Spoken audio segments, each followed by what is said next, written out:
Crawford Ashley is a spiritual boxer, and I'm talking about boxing. Well, somebody asked me a question.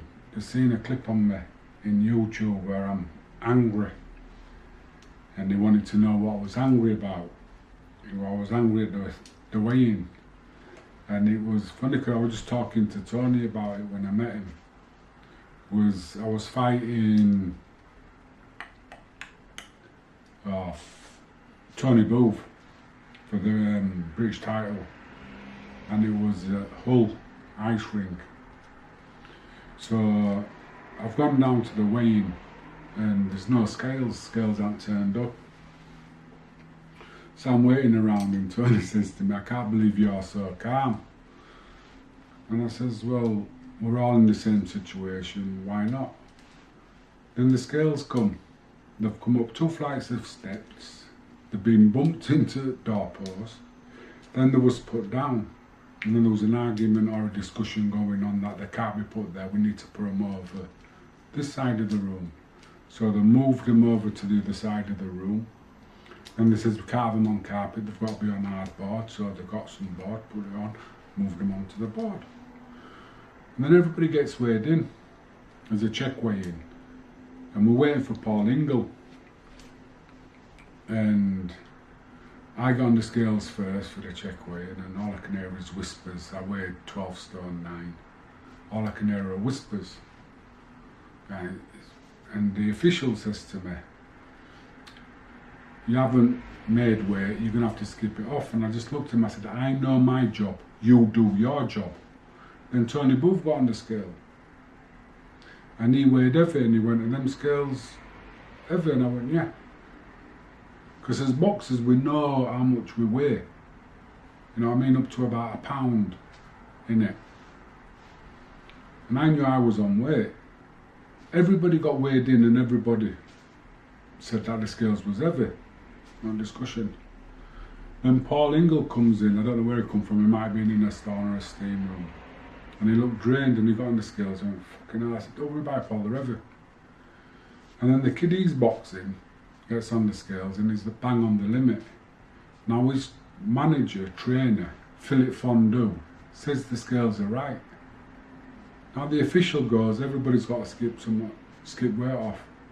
That's when I blew my top then, because the official wasn't doing his job. So I says to him, "I want to see the scales calibrated."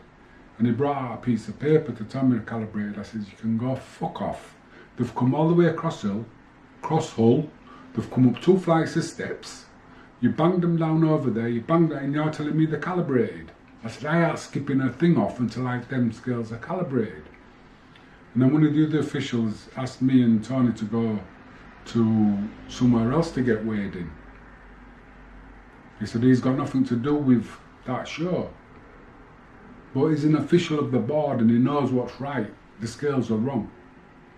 So for him not to do his job, which is to make sure the scales get calibrated, they decide that everybody's got to skip weight off to make weight. Now I ain't doing that. There's no way am I doing that. I'm a professional. I ain't doing that.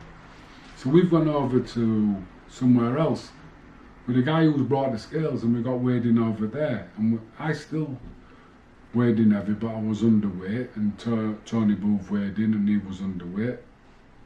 When we was walking back, the scales man, says that the scales were heavy. I said, "Well, if they're heavy, they're heavy." And he went, "I know they're heavy." I said, "Well, why the fuck didn't you say something? This is the man who brought the scales, he knows they're heavy, but yet they're willing to put people's lives at risk than getting them calibrated." That's the British Boxing Board of Control.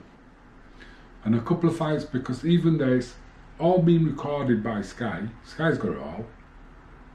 And I told the guy, the official, I says to you, "If ever anything happens to Paul, I hold you personally responsible." Well, a couple of fights later, down at Pot, what happened? We all know what happened with Paul.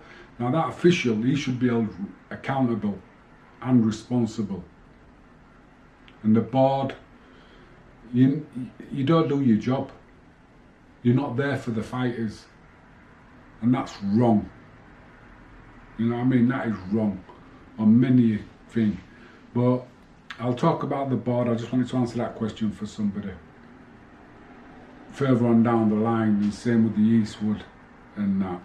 And it's like, the one thing I know about Barney Eastwood, he was always in the gym. Every day I went down there was in the gym, and he'd check everybody's weight before they trained and after they trained. So it's all like he had you on the ball, he knew where you was in fitness wise and how much effort you were putting in. So that was a good thing for me, and basically I learned to keep a diary. I wrote everything down, everything I did, what I ate, everything. And then you can go back over it and you can see how much I've improved. You know, how many rounds I sparred, who I sparred with, and how it felt. I wish I'd have kept it. I'm just one of them things I don't hold on to anything. I'm not attached to anything. If I've got it, I've got it. If I haven't got it, it's gone. Who cares? Anyway, I hope you enjoyed that. And I'm still doing the Eastwood one, but you got to remember, it's getting the balance between how good the training was, the kids I sparred with, you know, the Noel McGee's, the Ray Kane's, the Sam Stories, the Ray Closes, not the big names, you know, these. And then when Steve Collins came sparring with him, and Big Joe Egan, all helped me get to where I got, and that all helped me get on, which I'm glad about. And there was 2 reasons to give up my the Lonsdale belt. 1, I'd won it, I'd achieved what I wanted to achieve, and 2, 3. And 2, Noel got to number 1, Noel McGee got to number 1 in the light heavyweight, and he deserved his crack at the title, and we was gym mates. I'd already got my belt, so why not let him have it? And the main reason was I would become number 1 challenger anytime I decided I wanted to fight for the belt. I'm number 1 challenger. Nobody can fight for the belt unless they fight through me. So that was another reason. And that'll come into play a bit later on in the Warren saga. Anyway, I hope you enjoyed that, and if you did, leave a thumbs up. If you don't like it and you leave a thumbs down, leave a comment, coward. Anyway, till next time, bye.